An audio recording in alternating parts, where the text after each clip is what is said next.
వ్యాపారస్తులకి, ధనవంతులకి మాత్రమే ఉంటుండేవి. సామాన్యంగా నేల మీద పడుకునేవారు, కొంచెం ధనవంతులైతే కొద్దిమేర మధ్యతరగతి వారైతే పరుపులు కుట్టించుకుని ఉండేవారు. ఈ వ్యక్తి అదే పరుపు మీద కొన్ని సంవత్సరములుగా అతను పరుండి ఉన్నాడు. ఆ పరుండి ఉన్నటువంటి ఆ వ్యక్తిని అతని భార్య, పిల్లలు, తల్లిదండ్రులు, బంధువులు కూడా ఆ పక్షవాతమును తగ్గించట కొరకై ఎంతో ప్రయత్నాలు చేశారు. ఎన్నో ప్రయత్నాలు చేసినా, ఏం చేసినా కూడా అతనికి పక్షవాతం నయం కాలేదు. ఇంకింతే నీ బతుకు, ఇంక నీ బతుకింతే, నువ్వు ఇలాగే చావాలి అని అతని భార్య, బంధువులు అందరూ కూడా అనుకుంటున్నారు.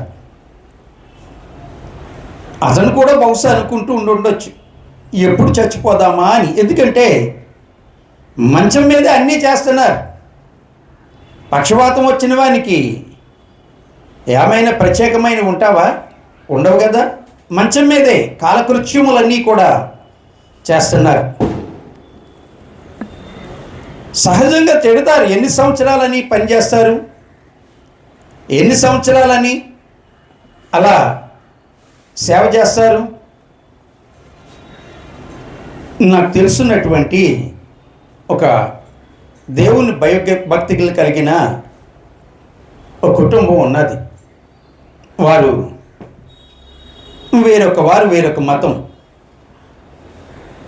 అతను మంచి టీవీ మెకానిక్. ఆ వెడుతూ కూడా వెడుతూ పనులు చేసుకుంటూ ఒకసారి వైజాగ్ వెళ్ళి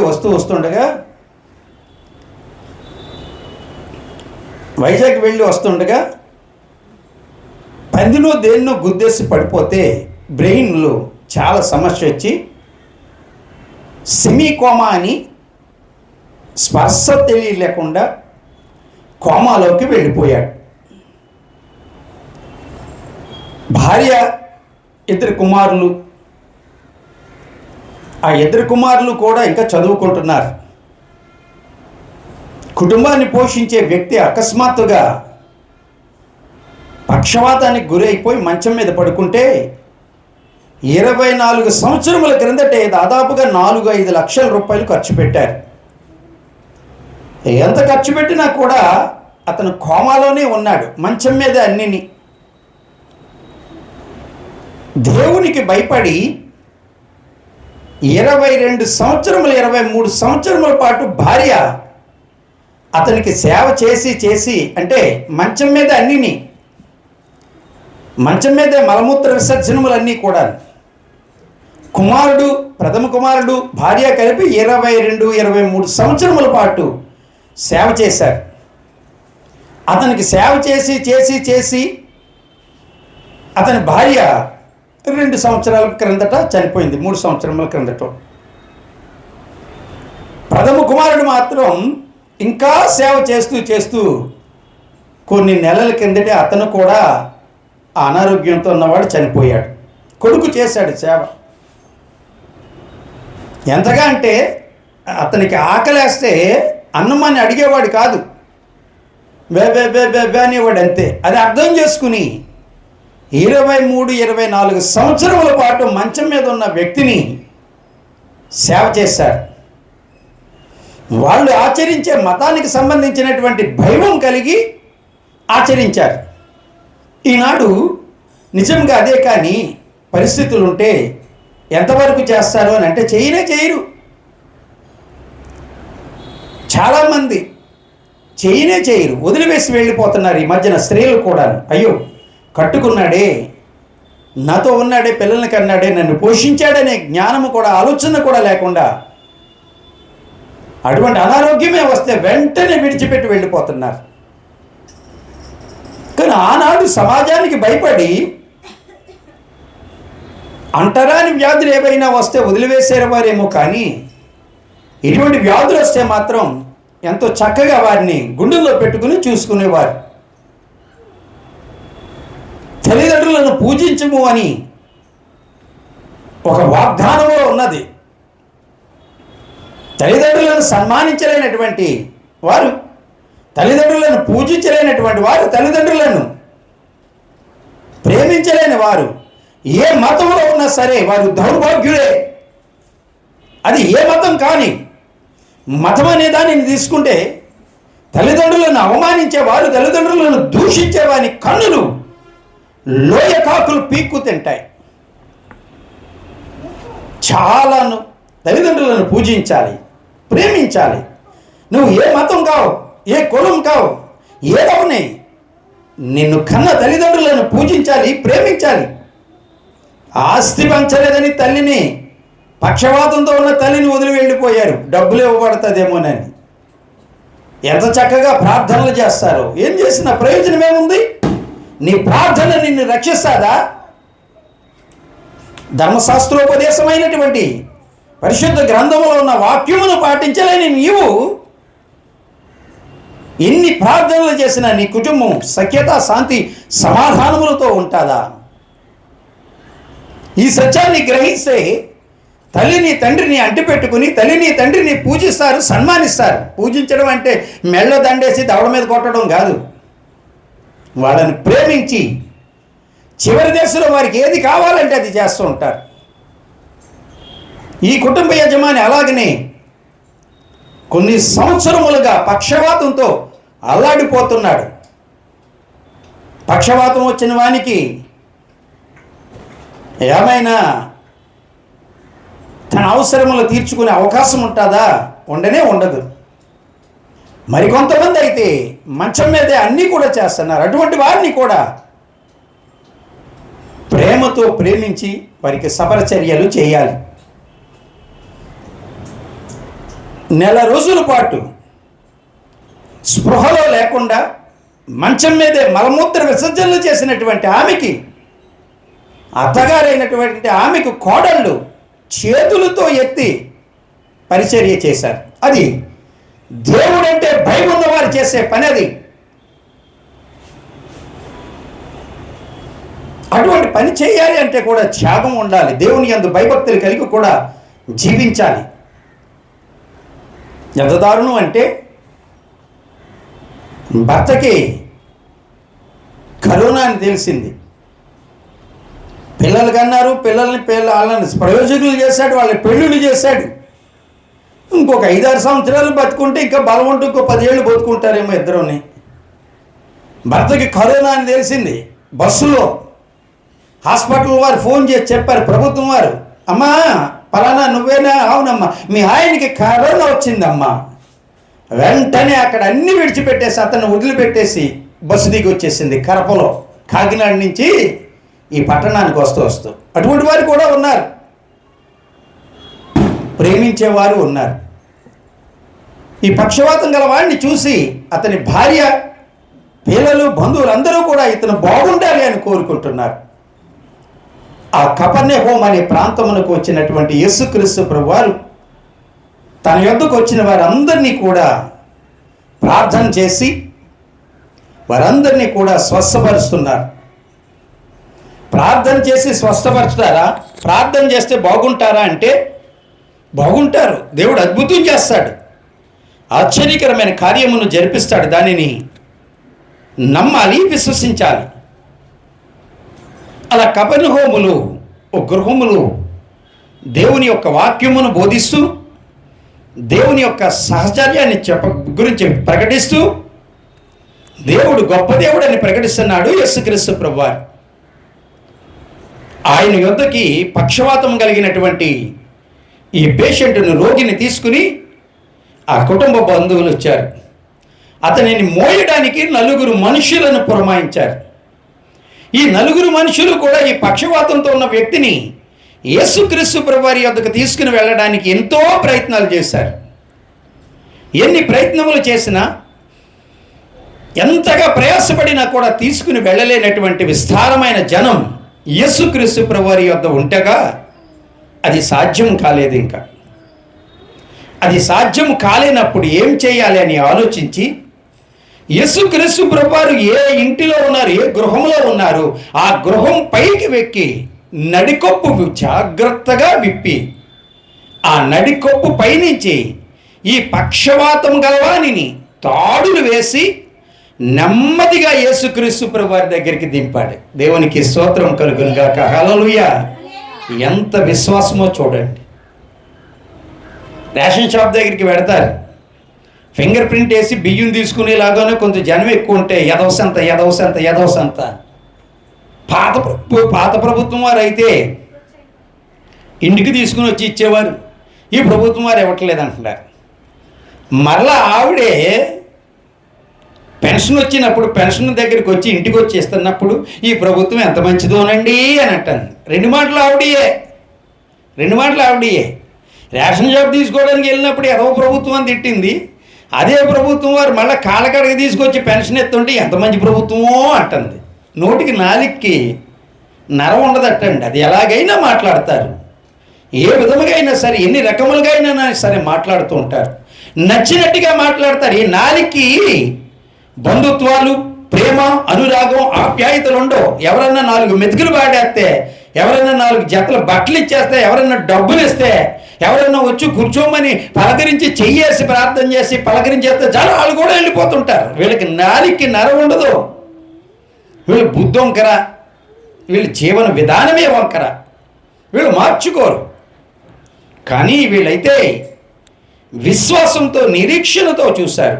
ఎంతగా చూసినా కూడా సమయం లేకపోవడం వలన ఇంటి నడికప్పు పైకప్పు విప్పి ఆ నడికప్పులోంచి 4 తాడులు వేసి పేషెంట్ని, ఈ పక్షవాతం గలవాడిని దింపారు. అలా దింపినప్పుడు ఆ వారి విశ్వాసాన్ని చూశారు యేసుక్రీస్తు ప్రభువారు. ఇక్కడ మనం గమనించవలసిన విషయం ఏమిటంటే, పక్షవాతం గలవానికి విశ్వాసము, నిరీక్షణ ఉండి చేస్తున్నాడో లేదో మనకు తెలియదు. పక్షవాతం గలవానిని యేసుక్రీస్తు ప్రభువారి యొద్దకు తీసుకుని వెడితే బాగుంటాడు అనే ఆలోచన అతనిని తీసుకుని వచ్చిన వారిలో ఉన్నది. యేసుక్రీస్తు ప్రభువారు అద్భుతం చేస్తారని, గొప్ప కార్యం చేస్తారని తాళ్ళుతో దింపినటువంటి ఆ 4 కూలీలు లేదా 4 బంధువుల మధ్యన అచంచలమైన విశ్వాసం ఉన్నది. చూడండి, ఎవరైనా పనికి తీసుకుని వెళ్ళారనుకోండి, పని దొంగలు ఉంటూ ఉంటారు కొంతమంది. ఆ పని ఎలా చేస్తారంటే, కాసేపు పని చేసి వెంటనే వెళ్ళిపోయి మళ్ళీ ఏదో ఒకటి చేస్తూ ఉంటారు. నేను ఈ మేడ మీద చిన్న గోడ 3 వైపుల 9 అంగుళాల గోడ, 3 అడుగులు ఎత్తు, ఒకవైపు 4 అంగుళాల గోడ కట్టడానికి మేస్త్రిని పిలిస్తే ఇది చాలా ఎక్కువ అండి, 2 మేస్త్రులు 2 కూలీలు ఉండాలని 2 మేస్త్రులు 2 కూలీలు తీసుకొచ్చి 2 రోజులు చేశారు. ఎంత ఆశ్చర్యం అంటే, ఒక మనిషి ఒక కూలీతో చేసే దానిని 2 మేస్త్రులు 2 కూలీలు 2 రోజులు చేశారు. పని దొంగలు. నేను అడిగా, ఇది మీకు ఇంతసేపు కట్టడం ధర్మమా అంటే, కట్టాలి కదండి, కొలతలు చూడాలి కదండి అన్నాడు. చాలా బాధ కలిగింది నాకు, అతను మోసం చేస్తున్నాడని. పనికి పిలిచిన తర్వాత ఏదో ఒకలాగా పనిని సాగదీసి ధనాన్ని సంపాదించాలనుకునే వాళ్ళు కూడా కొంతమంది ఉంటారు. మరొక వ్యక్తి ఇంటికి చర్చికి స్లాబ్ వేయమని అడిగితే, ఎందుకు నేను వేస్తాను పాస్టర్ గారు అని చెప్పి ఒక వ్యక్తి అడిగిన ధనానికి అతను 2 అంతస్తులు స్లాబ్ వేసి ఇచ్చేసాడు నాకు. అటువంటి వారు స్నేహపూర్వకంగా పనిని ప్రేమించి పనిని చేయాలనే ఆలోచన కలిగిన వారు కూడా ఉంటారు, సమర్పణ కలిగిన వారు. ఈ 4 పనివాళ్ళు కూడా అలాంటి సమర్పణ కలిగిన వారే. బహుశా కూలికి తీసుకుని వచ్చారు. ఈ 4 కూడా ఈ పక్షవాతం గల వారిని యేసుక్రీస్తు ప్రభువారి దగ్గరికి తీసుకుని వెళ్ళు, ఆయన స్వస్థపరుస్తాడు, మీకు జీతం ఇస్తాం, కూలి ఇస్తామని. ఆ కూలి డబ్బులు తీసుకోవటం కోసము లేక బంధువులుగా ఉన్నటువంటి వారు విశ్వసించి తీసుకొచ్చారు. ఇక్కడ ఆ పక్షవాతం గలవానిలోనున్న విశ్వాసం కంటే, అతని బంధువుల విశ్వాసం కంటే, అతనిని తీసుకొచ్చిన వారి విశ్వాసమును చూశారు ఇక్కడ యేసుక్రీస్తు ప్రభువారు. అతనిని తీసుకుని వచ్చిన వారి విశ్వాసమును చూసి అంటున్నాడు. ఎంత చక్కటి మాట చెప్తున్నాడు గమనించండి ఒకసారి. ఎంత మంచి చక్కటి మాటను చెప్తున్నాడు ఆయన. 2వ అధ్యాయం మార్కు సువార్త 5వ వచనములు, యేసు వారి విశ్వాసం చూచి, కుమారుడా, నీ పాపములు క్షమింపబడి ఉన్నవి అని పక్షవాతం గల వానితో చెప్పాడని. వారిలో ఉన్న విశ్వాసం, ఆ విశ్వాసమే మరొకరికి సంపూర్ణమైన ఆరోగ్యమును కలుగజేసింది. ఈ నలుగురిలో ఉన్న విశ్వాసమే పక్షవాతములో ఉన్నటువంటి వ్యక్తిని స్వస్థపరిచి తన పనులు తాను పని చేసుకునే వానిగా నడిపించింది అని. ఎంత గొప్ప విశ్వాసం నలుగురిలో! రోగిష్ఠుడి కన్నా, రోగి బంధువుల కన్నా కూడా ఆ రోగంతో ఉన్న వాడిని మోసిన నలుగురి విశ్వాసాన్ని చూసి దేవుడు ఇక్కడ ఒక అద్భుతాన్ని చేశాడు. దేవునికి స్తోత్రం కలుగును కాక. హల్లెలూయా. ఆ నలుగురిలో ఉన్న విశ్వాసమే ఈరోజు మనం ఆలోచించవలసినటువంటి ధ్యానాంశమై ఉన్నది. ఈ విశ్వాసం విశ్వసించాలి. మొదటిగా, నేను డబ్బు తీసుకుంటున్నాను కదా, లేదా మన బంధువు కదా అని వదిలి వెళ్ళిపోలేదు వాళ్ళు. ఇతను స్వస్థపరచబడాలి, ఇతను బాగుండాలి, ఇతను ఆరోగ్యవంతుడు కావాలి అనే ఆశతో వారు చూశారు. అదే విశ్వాసం అంటే ఎలాగను ఉంటుంది అనే దాని గురించి హెబ్రీయులు రాసిన పత్రిక 11వ అధ్యాయంలో 1వ వచనములో ఒక మాటను స్పష్టంగా ఆయన విశదీకరిస్తున్నారు. హెబ్రీయులు రాసిన పత్రిక కాదు, బయటిది పెట్టు. విశ్వాసం అన్నది నిరీక్షింపబడు వాటి యొక్క నిజ స్వరూపమును అదృశ్యమైనవి ఉన్నవనుటకు రుజువునై ఉన్నవి అని. ఈ విశ్వాసం అనేది ఎలాగుంటుందంటే, నిరీక్షింపబడు వాటి యొక్క నిజస్వరూపం అంటే దేనికోసమైతే మనం వెయిటింగ్ చేస్తున్నామో, నిరీక్షిస్తున్నామో అది జరుగుతుంది అని నమ్మకం. అదృశ్యమైనవి ఉన్నవనుటకు రుజువునై ఉన్నది అని. విశ్వాసం అంటే అతను స్వస్థపరచబడతాడు, విశ్వాసం అంటే అతను నడుస్తాడు, విశ్వాసం అంటే అతను బ్రతుకుతాడు, విశ్వాసం అంటే అతని జీవితం మారుతుంది అని నమ్మకమే. కొంచెం తగ్గించు. నమ్మకమే అది ఒక గొప్ప కార్యమై ఉన్నది. ఈ నలుగురు కూడా విశ్వసించారు. ఎంత విశ్వసించారంటే ఇతను బాగుపడాలి అని, ఇతను బాగుండాలి అని చెప్పారు. చూడండి, క్రైస్తవ్యమును గురించి చాలా అసహ్యకరంగా వ్యాఖ్యానం చేస్తున్నారు. అయితే వారు వ్యాఖ్యానం చేయడానికి కూడా కొంతమంది చేసే విపరీత ధోరణిని బట్టి ఆ విధంగా వ్యాఖ్యానం చేయటంలో సహజమే. అయితే నిజమునకి ఈ క్రైస్తవ్యం అనేది ఎలాంటిదంటే, ఒక వ్యక్తి పాపములో శాపములో నలిగిపోతూ నశించిపోతున్నటువంటి వ్యక్తిని రక్షించాలి అని, నరకమునకు, పాతాళమునకు, మృతుల లోకములోనికి వెళ్ళిపోతూ, తిరిగి రాని లోకములలోనికి వెళ్ళిపోతూ భయంకరమైన శిక్షను అనుభవిస్తున్నాడని, ఆ శిక్షను తప్పించి నిత్య జీవమనే స్వర్గములోనికి నడిపించాలని ఆశతో, ఆలోచనతోటి చెప్పడమే క్రైస్తవ్యమై ఉన్నది. మీరు పాడైపోతున్నారు, బాగుండండి అని. కుమారుడు దారి తప్పి తిరుగుతున్నాడు. చేయకూడని పనులు చేస్తూ, చూడకూడని చూస్తూ, మొబైల్ తోటి, ల్యాప్టాప్లతోటే బతుకుతున్నాడు. సినిమాలు కూడా దొంగచాటుగా చూస్తున్నాడు. అతని గురించి అతని తండ్రి దుఃఖపడుతూ అంటున్నాడు, నాయనా, నీవు ఈ విధంగా జీవించావనుకో, బ్రతికావనుకో, మరి కొంతకాలం నీకు ఆ వయస్సు వచ్చిన తర్వాత, వివాహం చేసిన తర్వాత నీ భార్య పిల్లలను పోషించడానికి దుర్భరమైనటువంటి జీవితమును నీవు జీవిస్తావు. కనుక ఈ దుర్వ్యసనముల నుంచి నువ్వు విముఖుడువై మంచి వ్యక్తిగా మసులుకో, మంచి వ్యక్తిగా బతుకు. ఒకవేళ ఇదే దుర్వ్యసనములతో కానీ నీవు జీవించిన ఎడల భవిష్యత్తులో నీ బ్రతుకు అత్యంత అసహ్యకరంగా, హీనంగా మారుతుంది. కనుక నీ బ్రతుకును మార్చుకో అని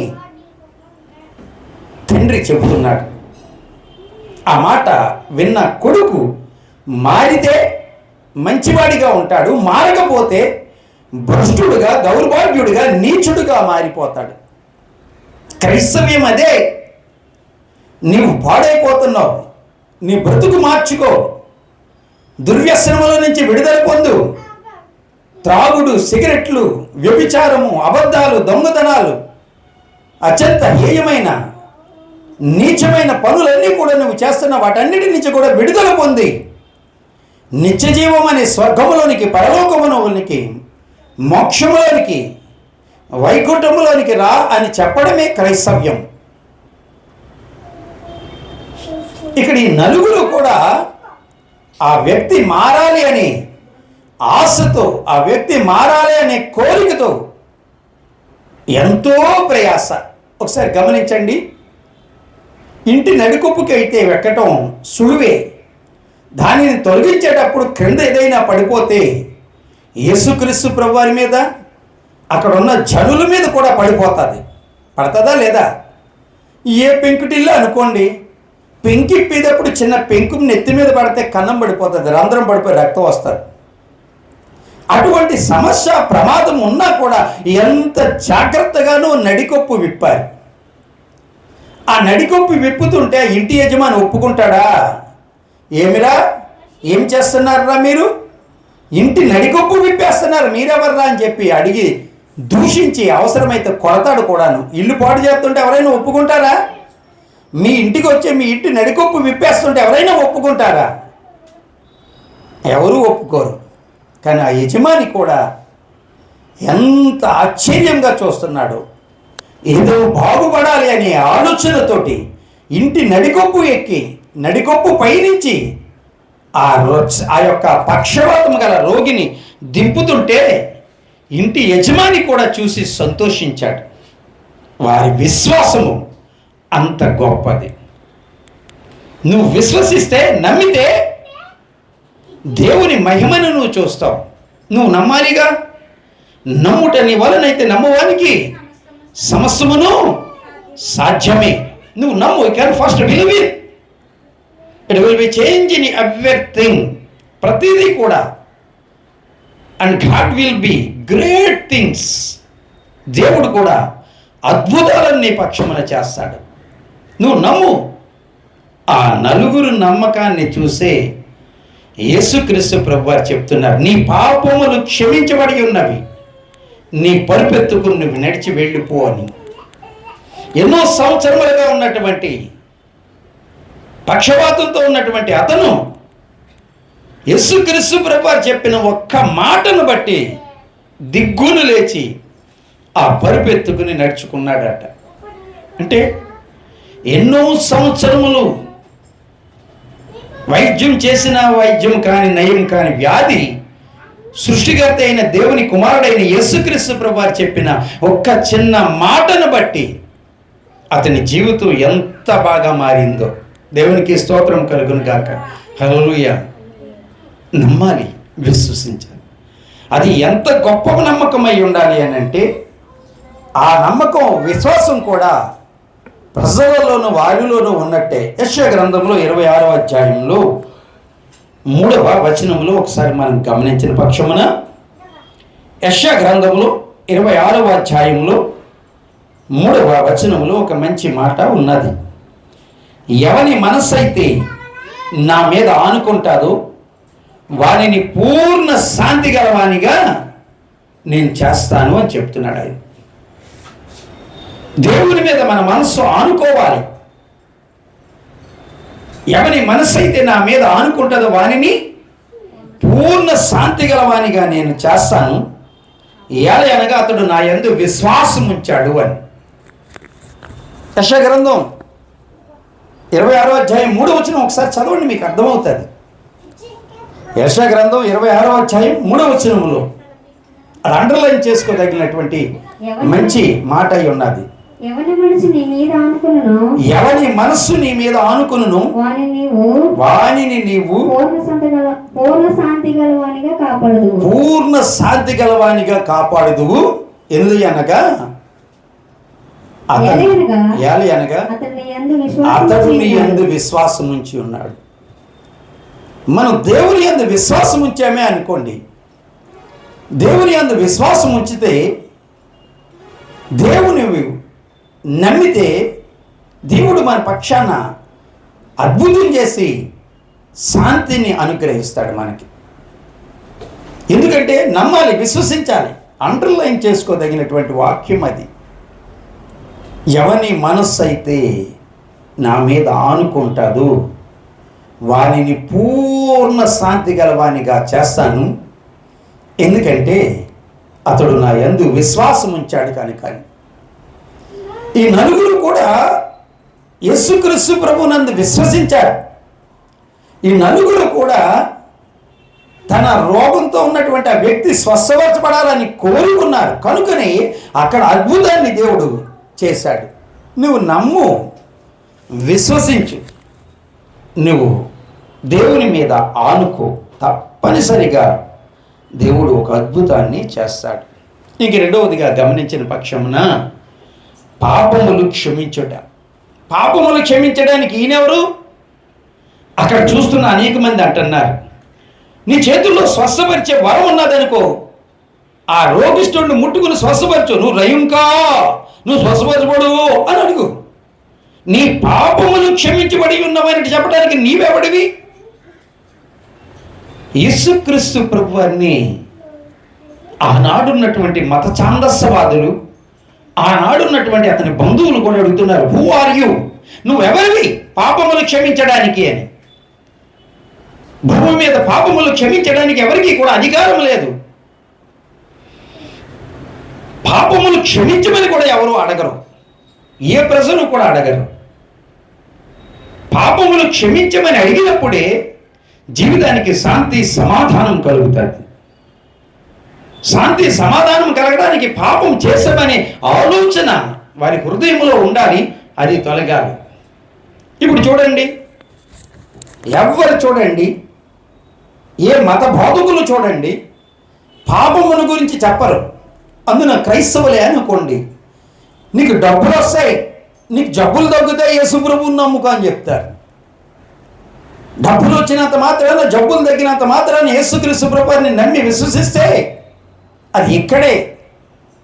క్రైస్తవ్యం అనేది ఏమై ఉన్నది అని అంటే, ముక్తికి, మోక్షానికి, వైకుంఠము, పరలోకము, స్వర్గము అని పిలువబడే శాంతి సమాధానం కలిగినటువంటి లోకములోనికి వెళ్ళడమే క్రైస్తవ్యం. అది వెళ్ళే మార్గమును ఈ బైబిల్ పరిశుద్ధ గ్రంథం బోధిస్తుంది. నమ్మి విశ్వసించాలి, పాపములు క్షమించబడుకోవాలి. మరి పాపములు క్షమించడానికి ఇంకెవరికి అధికారం లేదా అంటే, పరిశుద్ధ గ్రంథములో చెబుతున్నారు, ఎవరికి పాపములు క్షమించే అధికారం ఒక్క సృష్టికర్త అయిన దేవునికి, అలాగునే ఆయన లోక పాపములు మోసుకుని పోయిన దేవుని గొర్రెపిల్ల అయిన యేసుక్రీస్తు ప్రభువారికి అధికారం ఉన్నది అని పరిశుద్ధ గ్రంథంలో మనం కొన్ని వచనములను గమనించవచ్చు.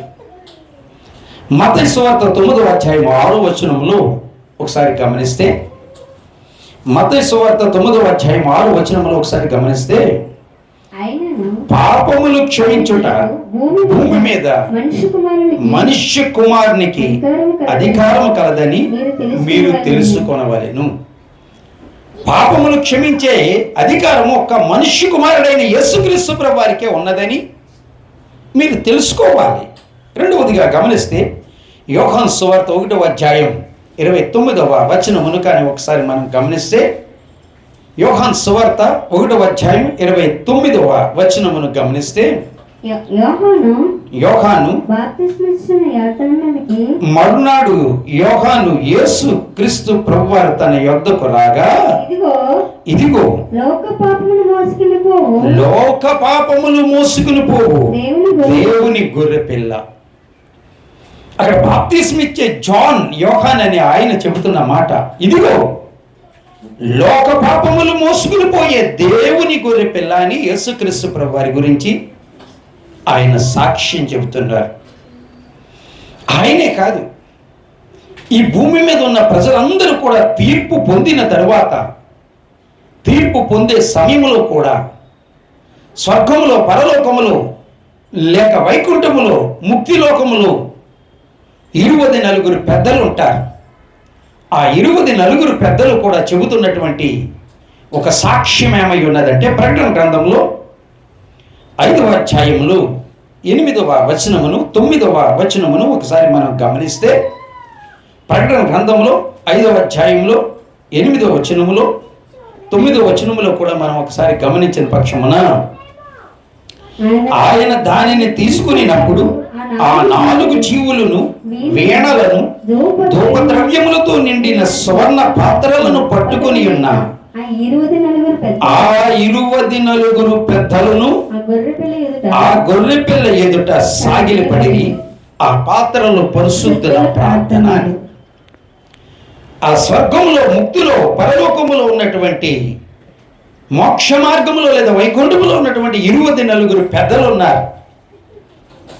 ఆ పెద్దలు అనేవారు ఎవరంటే, కులానికి పెద్దలు ఉంటారు, మతమునకు పెద్దలు ఉంటారు, సమాజ మందిరములకు కూడా పెద్దలు ఉంటారు. ఒక ఆమె తిడుతుంది, మా కులంలో ఉన్నారండి పెద్దలు, తప్పేసి 10,000, 20,000, 50,000, లక్ష తప్పేసి ఆ తప్పు డబ్బులు తీసుకుని వెళ్ళిపోయి మేకను కోసుకుని సారాయి తాగేసి అక్కడ పడుకుంటారండి అని చెప్తుంది ఒక ఆమె. పెద్దలట. మరి అది తప్పులేసే పెద్దలు కాబట్టి ఆ తప్పు కట్టాలి, కట్టకపోతే వాళ్ళని వెలేస్తారట. ఎంతగా వెలేస్తారు? కుటుంబంలో శుభం అశుభం కార్యక్రమములు ఏమి జరిగినా కూడా రానే రారని. ఈ పెద్దలు అనేవారు అటువంటి. కొంచెం మంచి పెద్దలు కూడా ఉంటారండి, మంచోళ్ళు, మంచి చెడు చెప్పేది. పెద్దల అవసరం లేదు. 4 మెతుకులు పాడేస్తే తినేసే కుక్కలకి పెద్దల అవసరం లేదు. సంవత్సరానికి 2 జతల బట్టలు ఇచ్చేసి అప్పుడప్పుడు డబ్బులు ఎత్తుంటే చాలు. ఇక పెద్దల అవసరం లేదు, కులం అవసరం లేదు, సంప్రదాయం అవసరం లేదు. ఇంకా వాళ్ళు కూడా పోతూ ఉంటారు, దౌర్భాగ్యులు. ఇటువంటి వాళ్ళు కూడా ఉంటారు.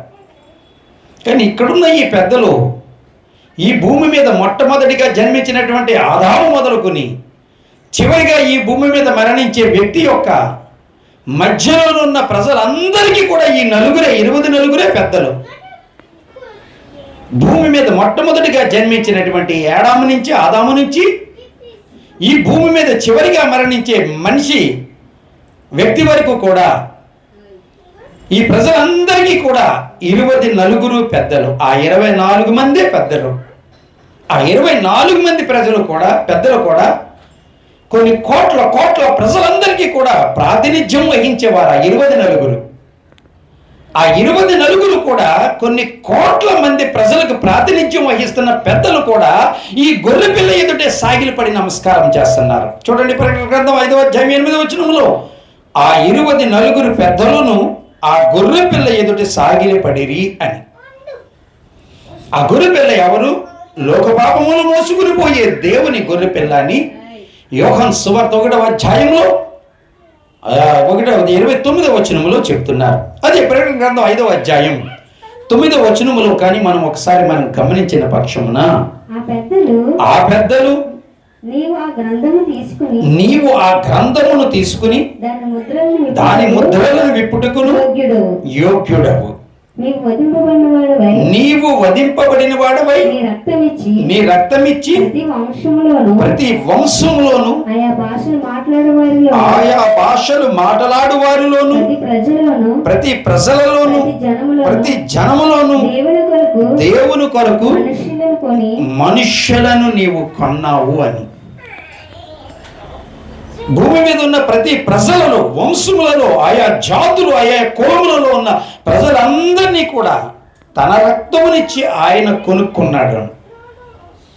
పాప పురుషునికి, పాపానికి, మనుషులు చేసిన పాపానికి, ఆ పాపానికి పరిహారం చెల్లించవలసి వచ్చినప్పుడు మన కొరకు వధించబడిన గొర్రెపిల్లగా మారి లోక పాపములు మోసుకుని పోయిన దేవుని గొర్రెపిల్ల అయిన యేసుక్రీస్తు ప్రభువారు తన రక్తాన్ని ఇచ్చి మనల్ని అందరినీ కొనుక్కున్నాడు. ఆ లోకములోనికి వెళ్ళాలి అని అంటే, ఆ లోకంలో పౌరసత్వం కావాలి అని అంటే యేసుక్రీస్తు ప్రభువారి యొక్క రక్తం ద్వారా మనల్ని ఆయన కొనుక్కున్నాడు. అది నమ్మితే చాలు. ఆయన ఎలా వస్తాడండి? ఆయన ఏమైనా కనపడతాడా? మనకి చేస్తాడా? మనకేమైనా ఇస్తాడా అని అడుగుతున్నారు చాలామంది. ఆయన కనబడుతున్నాడు. విశ్వసిస్తే, నమ్మితే, నిరీక్షిస్తే మారుస్తున్నాడు. బ్రతుకు కూడా మారుస్తున్నాడు. ప్రతి మనిషిని కూడా సృష్టికర్త అయిన తండ్రి అయిన దేవుడు తన అద్వితీయ ప్రియకుమారుడైన యేసుక్రీస్తు ప్రభువారి ద్వారా ప్రజలందరినీ కూడా మంచి సన్మార్గంలోకి నడిపించాలని, దుర్వ్యసనములు, దుర్పద్ధతులు, చెడు పద్ధతులు అన్నిటి నుంచి విడుదల కలిగించాలని ఆయన ఎంతగానో ఎదురు చూస్తున్నాడు. ప్రతి మనిషిని కూడా రక్షించాలని కోరుకుంటున్నాడు. తన స్వరక్తం ఇచ్చి, అనగా యేసుక్రీస్తు ప్రభువారి రక్తం ఇచ్చి, ఆయా భాషలు మాట్లాడు వారిలో నుండి, ఆయా జనములలో నుండి, ఆయా వంశములలో నుండి ఆయన తన రక్తము ద్వారా కొనుక్కున్నటువంటి ప్రజలు, ఆ ప్రజలందరికీ కూడా దుఃఖము రాకుండా, వేదన రాకుండా, ప్రకటన గ్రంథం 7వ అధ్యాయంలో 17వ వచనమని కానీ ఒకసారి మనం గమనిస్తే చివరి మాటగా ఉంటుంది. ప్రకటన గ్రంథం 7వ అధ్యాయం 17వ వచనంలో, దేవుడే వారి కన్నుల నుండి ప్రతి బాష్ప బిందువును కూడా తుడిచివేయను. ఈ రక్తంతో కొనుక్కోబడినటువంటి వారందరినీ కూడా పాపములు క్షమించడానికి అధికారం కలిగినటువంటి యేసుక్రీస్తు ప్రభువారి రక్తం ద్వారా కొనుక్కోబడిన వారందరూ కూడా వారి కన్నుల నుండి ప్రతి బాష్ప బిందువును కూడా దేవుడే స్వయంగా తొలగిస్తాడు అని స్పష్టంగా మనకు తెలుస్తుంది. అందుకని ఈ యొక్క వాక్యములను మనం గమనిస్తే పాపములను క్షమించే అధికారము ఒక్క యేసుక్రీస్తు ప్రభువారికి మాత్రమే ఉన్నది. ఇంకెవరికి లేదంటే లేదే, స్పష్టంగా ఉన్నది. ఇక్కడ పాపములు క్షమిస్తున్నాడు ఆయన. నీ పాపములు క్షమించబడినవి, నీవు ఇక్కడ లేచి నిలబడు. శాపంతో, పాపంతో, దుర్వ్యసనములతో కొట్టుమిట్టలాడిపోతున్న నీ జీవితమును మార్పు చేయడానికి ఎవ్రీథింగ్, ప్రతిదీ కూడా, ఇది అసాధ్యమా అంటే అసాధ్యములను కూడా సాధ్యములు చేయగల దేవుడు ఆయన. ఎవరు నమ్మశక్యం కానిదే పక్షవాతంతో ఉన్నటువంటి వ్యక్తిని నలుగురు మనుషులు మోసి ఇంటి పైకప్పు విప్పి ఆ పైకప్పు నుంచి, కొప్పు నుంచి మనిషిని తాళ్ళుతో ఆ రోగిష్టివాడిని దింపితే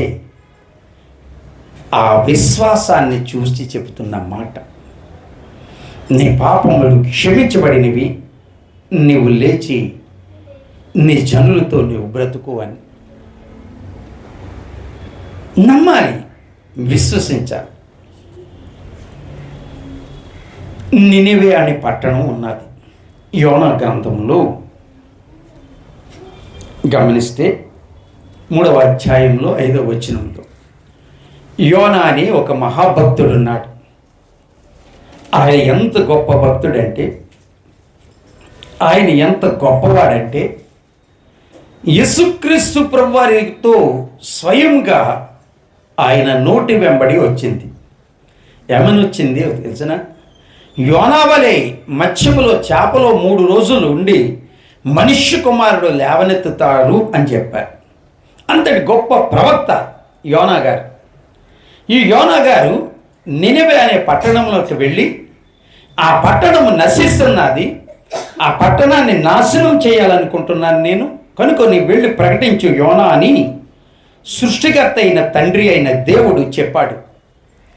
ఈ నినివే పట్టణస్థుల పాపం అత్యంత ఘోరంగా ఉన్నది, అత్యంత భయానకంగా ఉన్నటువంటి పాపమునన్నిటినీ కూడా తొలగించాలనుకుంటున్నాను, కనుక ఆ పట్టణస్థుల దగ్గరికి వెళ్ళి చెప్పు అని. అప్పుడు ఈ యోనా గారు ఏమంటున్నారంటే, నినివే పట్టణస్థులనే వారు భయంకరమైన దుర్మార్గులు. వారెంత భయంకరమైన వారంటే, ఈ పట్టణస్థులు అత్యంత క్రూర స్వభావమును కలిగిన వారు. ఎప్పుడు తాగటంలోనూ, తినటంలోనూ, తిరగటంలోనూ, ఆనందాలు అనుభవించడంలోనే వారి జీవితాన్ని చూసుకుంటారు తప్ప దేవుని యందు భయభక్తులు లేని జీవితం జీవించాలనే ఆలోచన వారిలో లేదు.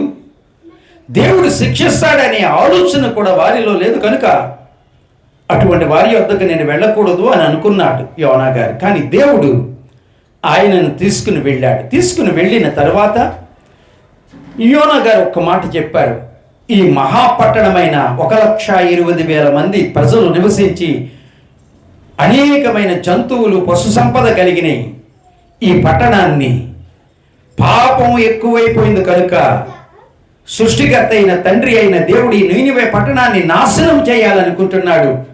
ప్రజలైన మీరు మారు మనసు కలిగితే మారు మనసు పొందుకోండి అని చెప్పి వెళ్ళాడు. ఆ మాట విన్న తర్వాత నినివే పట్టణ వారందరూ కూడా దేవుని యందు విశ్వాసం ఉంచారు. విశ్వాసం ఉంచి 3 దినాలు ఉపవాసం ఉండి ఘనులేమి అల్పులేమి అందరూ కూడా గోను పట్టలు పట్టుకున్నారు. చూడండి, యోనా గ్రంథంలో 3వ అధ్యాయంలో 5వ వచనమును కానీ గమనిస్తే,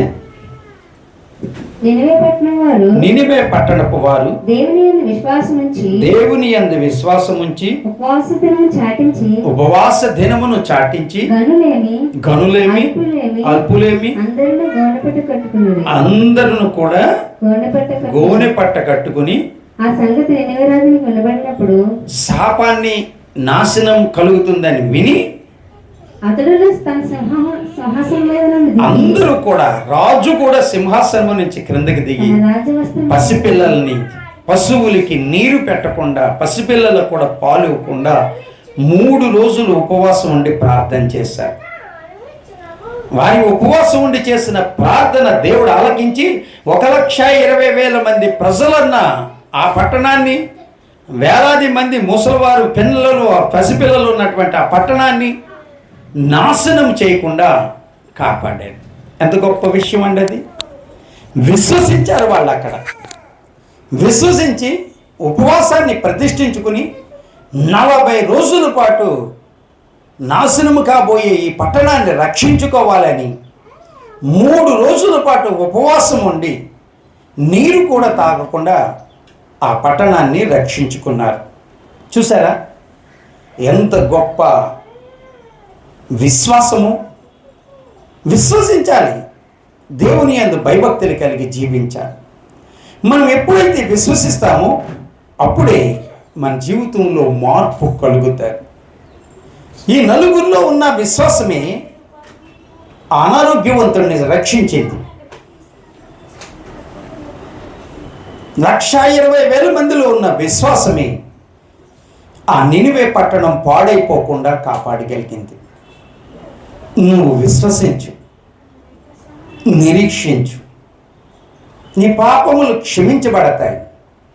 నీ ఒక నూతనమైన నవీన స్వభావమును ధరించుకున్న వారై నీ కుటుంబం శాంతి సమాధానములతో ఆశీర్వదించబడి దీవించబడతారు. విశ్వాసం అనేది ఉండదు కొంతమందికి. ఆ చర్చిల్లో పెట్టే పెండాకూడు లాంటి పలావుల కోసమని, చికెన్ ముక్కల కోసమని, ఆటల కోసం వీటి కోసమని కూడా దేవుని యొక్క వాక్యమును బోధించే సంఘముల కంటే మా అవసరతలు కావాలని తాగుబోతులు సంఘపెద్దలుగా ఉండే సంఘాలకే వెళ్తూ ఉంటారు. వాళ్ళను కూడా నువ్వు తాగితే నరకానికి పోతావని చెప్పరు. చెబితే ఇతను ఎక్కడి నుంచి వెళ్ళిపోతాడు ఈ సంఘంలోంచి అని. పాపం చేసేవాడిని పాపం చేస్తూ అతనికి సంస్కారం ఇస్తే అతను ఎక్కడికి వెళతాడు? నరకానికే. ఎందుకని? అక్కడ విడవబడతాడు. ఆ విడవబడినటువంటి లోకం అత్యంత అసహ్యకరమైన హేయకరమైన లోకం కనుక పాపాన్ని క్షమించుకుని పాపాన్ని క్షమభరితం చేసుకుని నిత్య జీవం అనే స్వర్గమునకు, ముక్తికి, మోక్షానికి, వైకుంఠమునికి, పరలోకానికి వెళ్ళాలి. అలా వెళ్ళినప్పుడే శాశ్వతమైన సంతోషము ఆనందము ఉంటుంది అక్కడ. ఇక్కడ పక్షవాతం గల వాణిని రక్షించడానికి నలుగురు విశ్వాసము, నినివే పట్టణాన్ని రక్షించడానికి 1,20,000 మంది విశ్వాసం. మరి నీ విశ్వాసం ఎక్కడున్నది? నీ విశ్వాసం ఎలా ఉన్నది? నీవు విశ్వసిస్తున్నట్లయితే, నువ్వు నమ్ముతున్నట్లయితే నీ బ్రతుకు మారుతారు. నీ బ్రతుకు మారాలి అని అంటే మొదటిగా నీవు విశ్వసించాలి. అలాంటి గొప్ప విశ్వాసం, ఆ నలుగురికి ఉన్న విశ్వాసము మనకి ఉండాలని మనం కోరుకోవాలి. ఆ నలుగురికి ఉన్న విశ్వాసము మనలో ఉండాలని మనం కోరుకోవాలి. 1,20,000 మంది పాపం చేస్తే మరణమని, పాపం చేస్తే నరకమని చెప్పినటువంటి దైవజనుడి మాట విన్నారు. చూడండి, నువ్వు పాపం చేస్తే నీకు శిక్ష అని చెప్పకూడదంటారు చాలామంది. ఒక విశ్వాసం అంటుంది, నువ్వు అలా చెప్పకూడదు, మీరు అలా చెప్తే మీ సంఘానికి రారని. నా సంఘానికి వచ్చినా రాకపోయినా యోనాతో దేవుడు చెప్పిన మాట నాతోటి చెప్పాడు. పాపాన్ని పాపమని చెప్పు, పాపం పరిపక్వమైతే మరణం కలుగుతుందని చెప్పు అని. పాపాన్ని పాపమని చెప్తాను. ఒకవేళ పాపాన్ని పాపం అని కాకుండా మంచిని చెబితే నువ్వు ఎన్ని పాపాలు చేసినా, ఎంత తాగుబోతుగా, ఎంత తిరుగుబోటుగా సెల్ ఫోన్లు పెట్టుకుని రకరకాల వాళ్ళతో నువ్వు మాట్లాడుతూ, బూతులు మాట్లాడుతూ, దొంగతనాలు చేస్తూ, పర్వాలేదు, మా సంఘంలో కదా పర్వాలేదు, పరలోకానికి వెళ్ళిపోతామని ఎవరైనా అంటే అది అసత్యమే. ఎవరి పాపానికి వారే పోతారు, ఎవరి పాపానికి వారే బాధ్యులు. ఆ పాపాలను క్షమించమని చెప్పాలి. యోనాతో చెప్పారు, నాతోటి చెప్పారు. యోనాతో చెప్పిన మాటే నాతో చెప్పారు కనుక నేను అదే ప్రకటిస్తాను. పాపమును గురించి, స్వర్గమును గురించి, పరలోకమును గురించి. మనుషులను పొగుడుతూ చెప్పే మాటలు నా వల్ల కాదు, నాకు అవసరం లేదు. ఒకవేళ మనుషులను పొగుడుతూ 100-200 మందిని పోగేసుకుని వాళ్ళకి వచ్చే కానుకలతో బ్రతకాలి అనుకుంటే అది ఈ లోకములోనే నరకం, ఆ లోకములో కూడా నరకమే. అటువంటి దాని దగ్గరికి వెళ్ళకూడదు, చేయకూడదు. కనుక పాపాన్ని పాపమని ప్రకటించిన యోనా లాంటి